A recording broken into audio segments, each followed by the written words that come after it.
y'all, it's Tink, chilling with my boy Jeff from the Wave 804. She tried to pay for it all, bring some gap on my plate, garlic noodles and steak, bouncing out the valet, with all these tats on my face. What up, world? It's your boy Jeff, aka Cool Boy Jeff right here. It's the only place you can find a wave is the Wave 804. I have the pleasure of sitting here with Miss T.Tiller.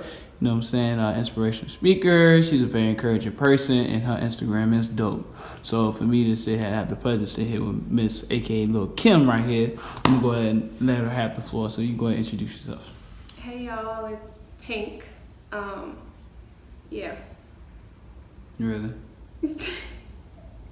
Really? Tink. Alrighty.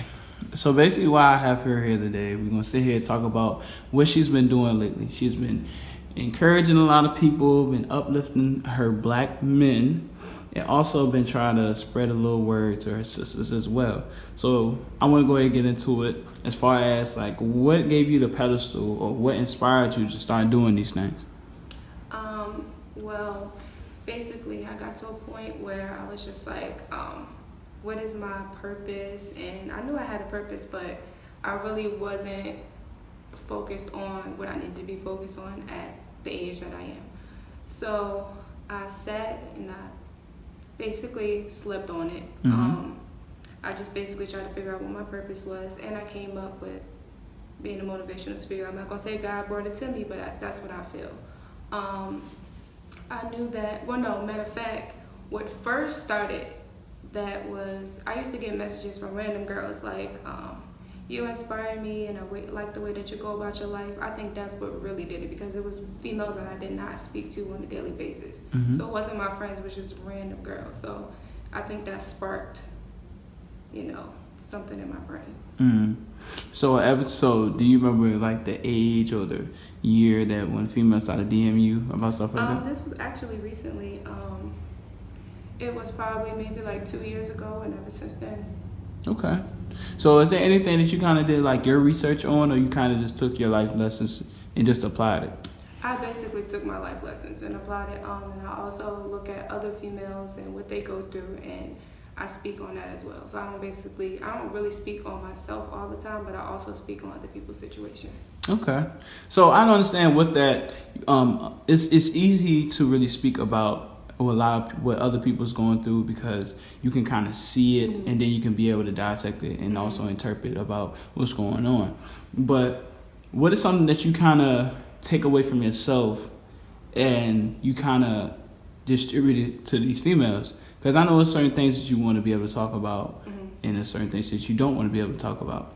So those things that you do, what is the stuff that you able to share with them? Well, when it comes to just being a female itself, I know that we all basically go through the same things. I feel like in certain cases, I prevented a lot of things, not purposely, but just by my personality and the way I go about things, I was able to prevent a lot of things that maybe some females weren't. So when it comes to things that I know that I'm strong in, when it comes to like my standards and just the way I think, I try to just put that out there. Not that I probably can't prevent it now, but there are some younger girls who haven't gone through the things that maybe a 25-year-old woman has gone through. So when it comes to things like just having standards, I make sure I really put that out there. Make sure you have standards and make sure that you know what you're getting yourself into. And when it comes to just being vulnerable, we all have our vulnerable moments, but it can't be ongoing. You have to know when your mind is stronger than your heart. You have to. And I think that me being the type of female that I am, I'm not really affectionate when it comes to being in relationships and just dealing with guys itself. So that was what was able to basically prevent me from too much heartbreak or just dealing with all these different types of guys. And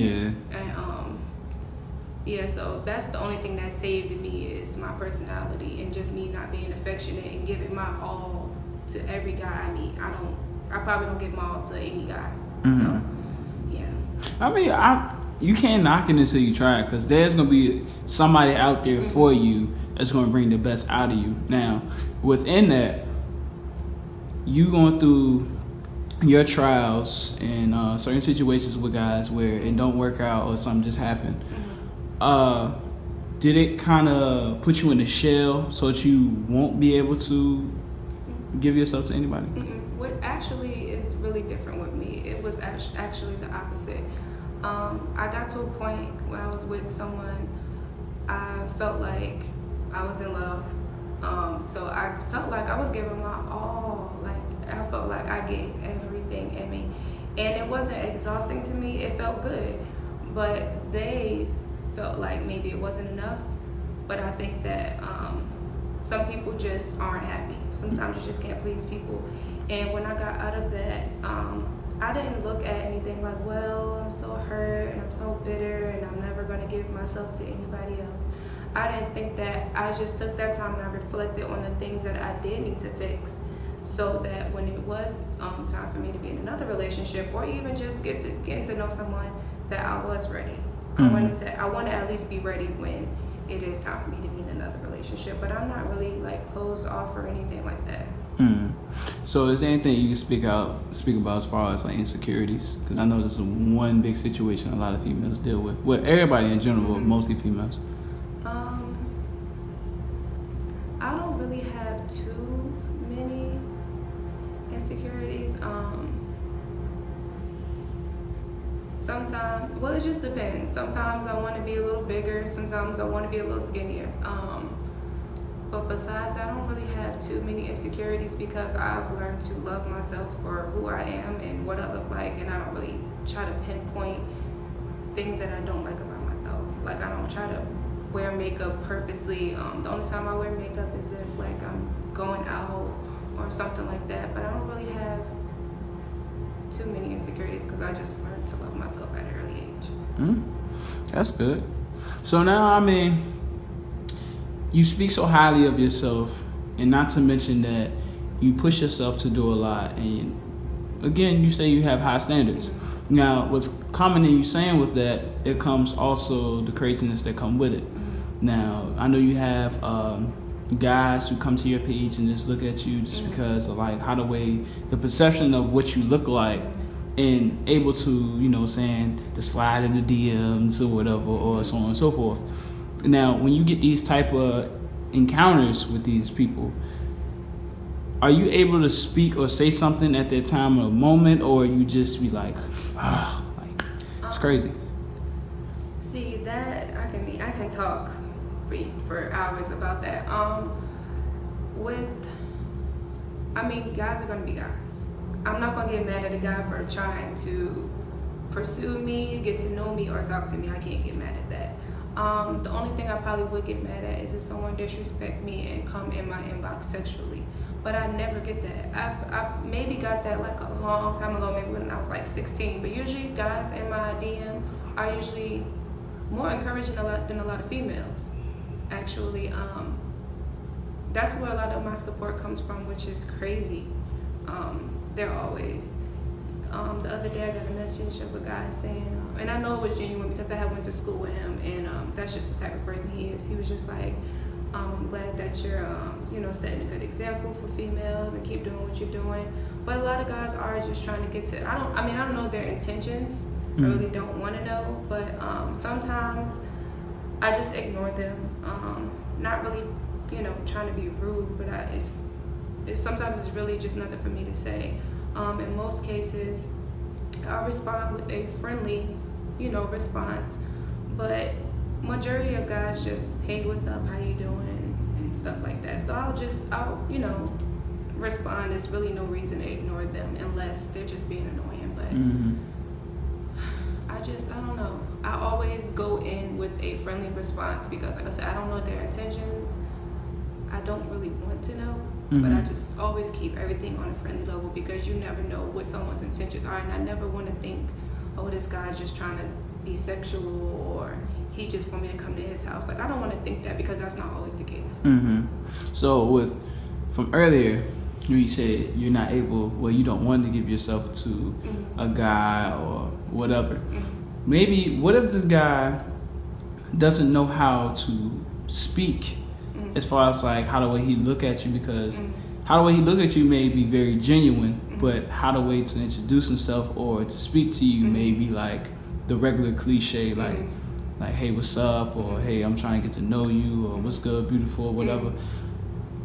Have you ever been in any situations like that you was like, oh, okay, it wasn't like bad as what I thought it would be? Kind of in a way. Sometimes it's literally the opposite. Sometimes I think a guy's genuine and his intentions is just fucked up. And in other cases, I think a guy's intentions are fucked up and he ends up being a good friend or whatever the case may be. But I don't want anybody to be intimidated by me when it comes to just trying to approach me. So if you want to approach me in any type of way, or any guy wants to approach me in any type of way, he has to do it. He should not be intimidated by me, because if you're intimidated by me, then maybe you shouldn't. I mean, you light skinned. Yeah, who wouldn't want to be intimidated by you or your fur coat?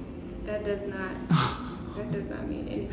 I mean, honestly, it really doesn't. But as far as you look in this day and age, you have a lot of people who come from certain areas and they're used to only where they come from. But just like me, you was talking about earlier, when they go to the other side, they're able to apply the same gesture to these different set of females, and it doesn't work like that. So when that happens, it kind of make a guy want to rearrange or try to present himself better. It depends on the guy.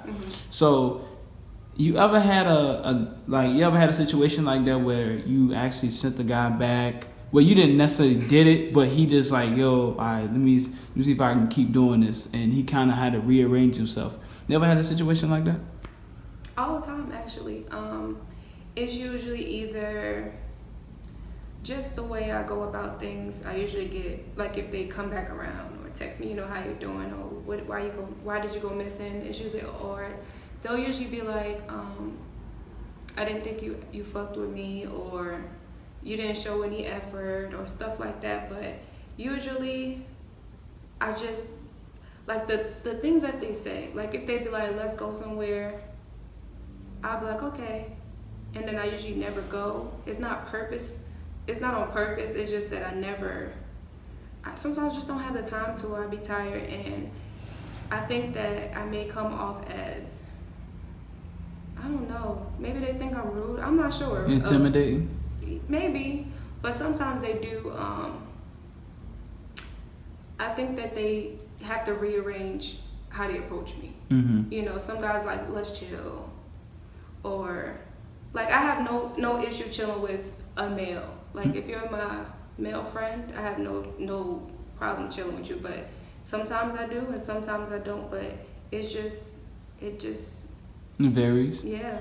Okay. I mean, but what if there is a guy who just want like, yo, let's want to sit back, let's go, watch a movie or whatever. That's fine. Okay, because I mean, as far as like the whole Netflix and chill thing, that's like overrated now. It's not overrated. Okay, this is how I think about it. If I know the type of guy you are, which I could be wrong, but if I know the type of guy you are and the things, okay, the only time I'll Netflix and chill, not the real Netflix and chill. Literally. What is the real Netflix and chill? When you watch for a second and then 5 minutes into the movie, you're not watching the movie no more. The other Netflix and chill is like, for me, the only way I'll Netflix and chill is if I offer. If I say, I don't usually say like, let's chill, but I'll be like, I'm coming over, or I'll say something, silly like that. And if I lay in the bed with a guy, we're not just about to Netflix and chill, literally. We will watch a movie if I feel like it, or we can sit and talk. But that's only if I offer. If somebody offers to Netflix and chill with me, 9 times out of 10, I'm not doing it. I mean, I would just, with all due respect, I feel like my nigga instincts is just like, like, it's kind of like hard to believe, because what you're saying is true, and it can be true. But I feel like in the spirit of the moment, depending on how close you guys are, and what are you talking about, what movie that you're watching. I'm not saying it has to happen. I know what you mean. It doesn't have to happen. I mean, if we're in a relationship, of course. So you have to be in a relationship to Not really, depending on how we are, but See, that's what I'm saying. no, but still, even still, okay, this is how I go about things. If I really, really, really like a guy, Okay. we're not doing that. Because you want to be something better. Yeah. So Okay. if I really, really like a guy, we're not Netflix and chilling. We can watch a movie, we can talk, we can do all of that stuff. But we don't necessarily have to do that. I'm not even going to be thinking about that first. But if you are a dog, you want to be treated like a dog, then we can do that. But other than that, if I really like you, then no. Okay. We're not Netflix and chilling. That's respect. And I'm just glad because you was able to elaborate it. And I don't feel like that comes with age. I feel like that comes with maturity. Mm-hmm. As far as like how you said it. Because most people are like, oh, no, I don't get down like that. No, I don't do that. Mm-hmm. But it's just like, nah, my nigga, I see you. It's just like over there. But other than that, I feel like it really comes with maturity. And why I said the whole Netflix and chill thing is overrated, because I feel like that you can have the movie on the press play button. Like, you didn't even start the movie yet, and y'all already just like, boom. Like, y'all already, what's the thing called? Cut scenes. Like, y'all just ready to go ahead and cut to the chase. But I feel like that everything doesn't have to be dealt as far I as feel like like. everything is overrated. As Not far even as, Netflix and chill. I feel like asking somebody to go to the movies is overrated. I feel like dinner is overrated. you sure? I don't think people do that enough. Honestly, I think today's generation, you do not see a lot of people go out to dinner. You see a lot of older people or middle class people, but you don't see like people our age go out to dinner. Let me tell you, unless they've been in a very, very long relationship. No relationship over here. Most guys that want to get to know me do not ask me to come over. But to look their at house. you. But look, I almost said my nigga. That's okay. But it's like, no, I ain't gonna call you my name. But it's like, if you honestly look at it, we're gonna go back to perception again. If I was just a regular cat and I just looked at your page, like, I'm not the wave, I'm just regular Jeff. I look at him like, yo, she's gorgeous. And if I feel like, if I can go ahead, I can go, it's like, say what I gotta say. As far as like, I feel like it's awkward for girls to put their phone numbers or the Instagram, because it's like, even on Facebook, that's crazy. But it's just like, if I'm a DM you, I'm a DM you with a purpose. Like, hey, look, I just looked on your Instagram. I think that you're very gorgeous. If you have a man or not, I feel like that means you should go ahead and get to know each other. Boom, right there. You have the power of saying yes or no. Then if it goes past that, then it will happen. But if I want to take you on a dinner date, that gives me an opportunity to, 1, get to know you more.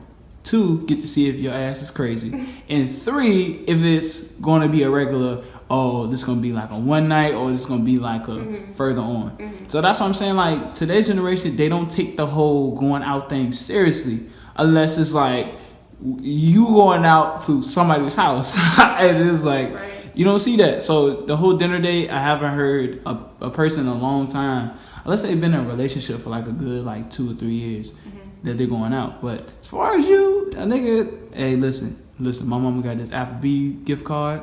I'm trying to take you out, you know what I'm saying? I get the little, what is it, like the $20 joint, you get 10, I get 10. So they try to take care of you. Nobody But better take me to Applebee's. Oh. Or Fridays. Oh, damn, you bougie. Or Olive Garden. I mean, I don't like Olive Garden, but you still bougie.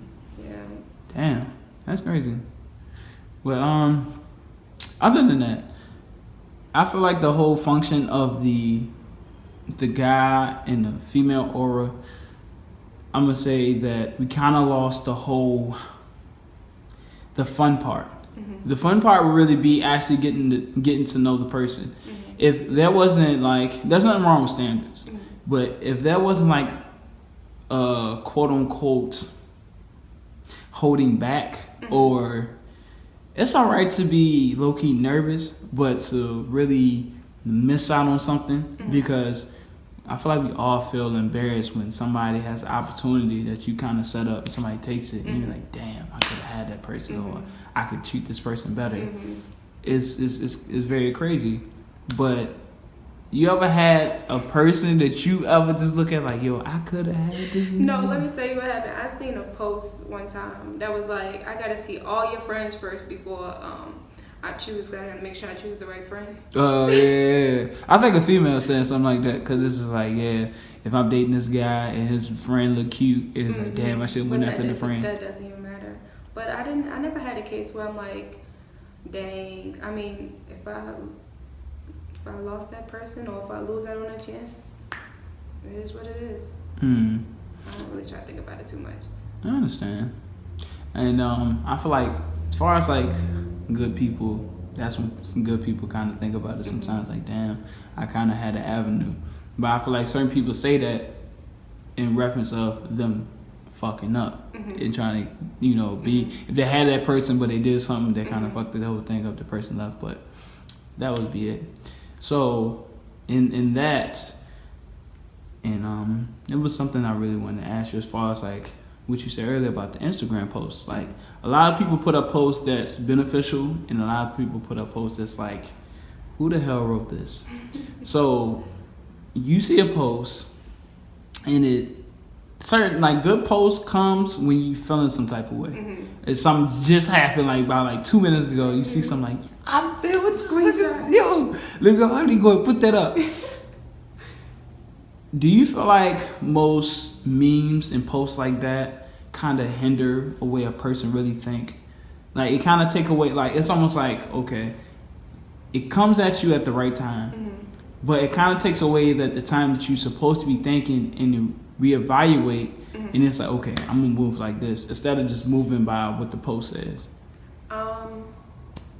I'm not sure. When I do posts like that, usually it's just random. Like, it could be something I related to 3 years ago, or it could be a post that I related to last week or 3 hours ago. So I kind of just post randomly. I never really post what's going on at that moment because I don't want nobody to really know what I'm going through at that moment.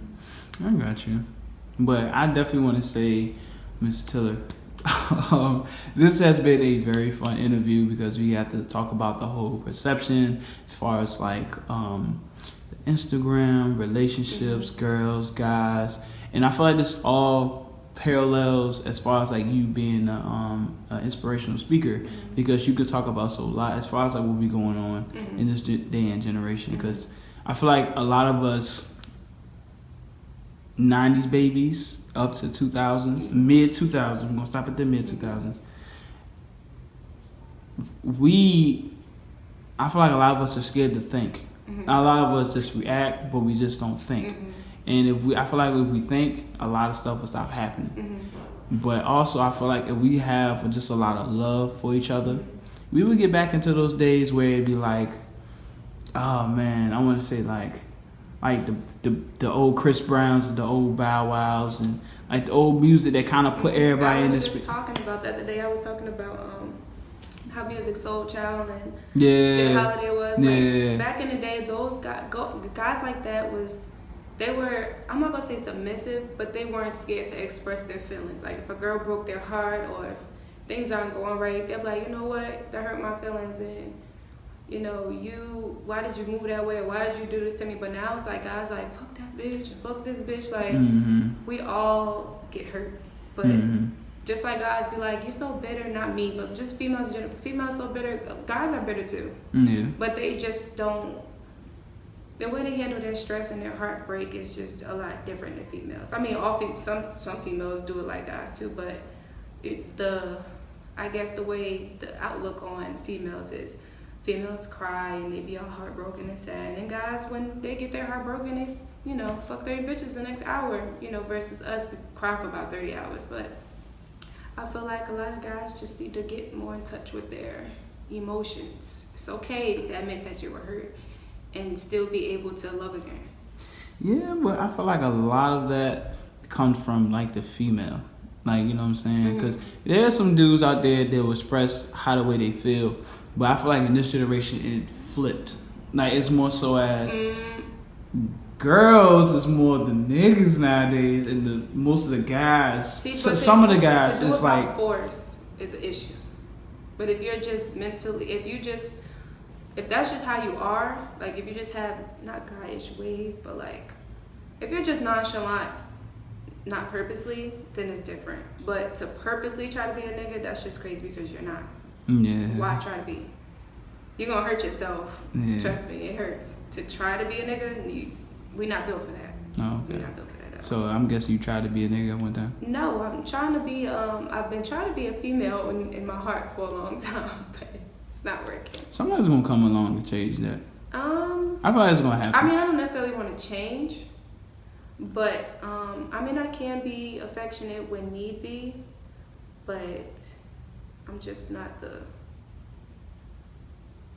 girly girl. I'm more of the aggressive kind of love kind of person, but I'm not the soft and no. But yeah, I never tried to be a nigga on purpose. Oh, okay. I was born this way. It's like, I said, let me figure out you put niggas in headlocks. I do. Oh. I do, not purposely, not like trying to kill them, but like I like to play rough and I don't know, I like to do stupid stuff. So Okay, I feel like this is going like uncut a little bit. no, it's not. No, I'm just having a good time. But Ms. Tiller, I want to say thank you for definitely doing this interview. I had so much fun.